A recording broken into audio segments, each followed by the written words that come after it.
गाना पवन सिंह के बड़ा ट्रेंडिंग कैले रहे, बड़ा प्यार बा, बड़ा दुलार बा। हम एगो बात करिए, रविकांत भैया, जितेंद्र भैया, मराठू भैया, अधेक जी, कलाकार जब तक मंच पे है तब तक एक्ट में है, रोल में है।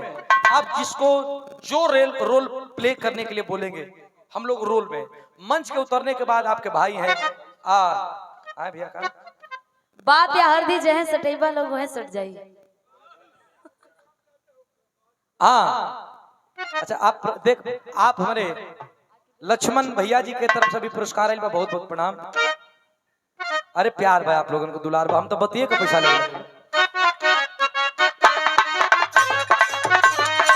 कि हम तो तोहर गईनी हो, सुनर तोहर गईनी हो।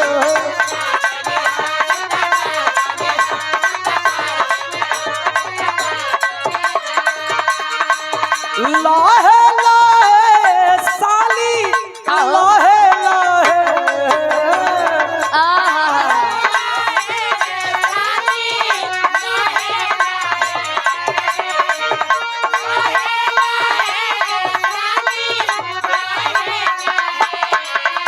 लाहे लाहे साली, अच्छा लाहे लाहे करंगवा डालब भीतरिया ये साली, लाहे लाहे करंगवा डालब भीतरिया ये साली, लाहे लाहे।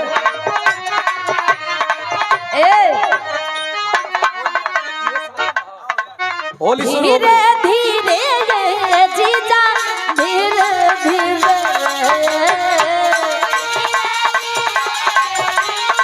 ये जो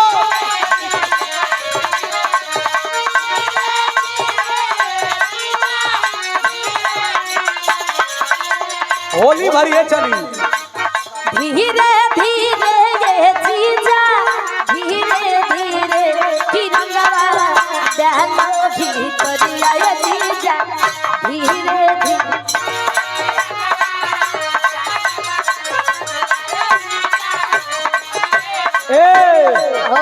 तयो सो होली मेरे अरबा, तयो सो होली मेरे अरबा, आई फलाना वो फरार भई, तयो सो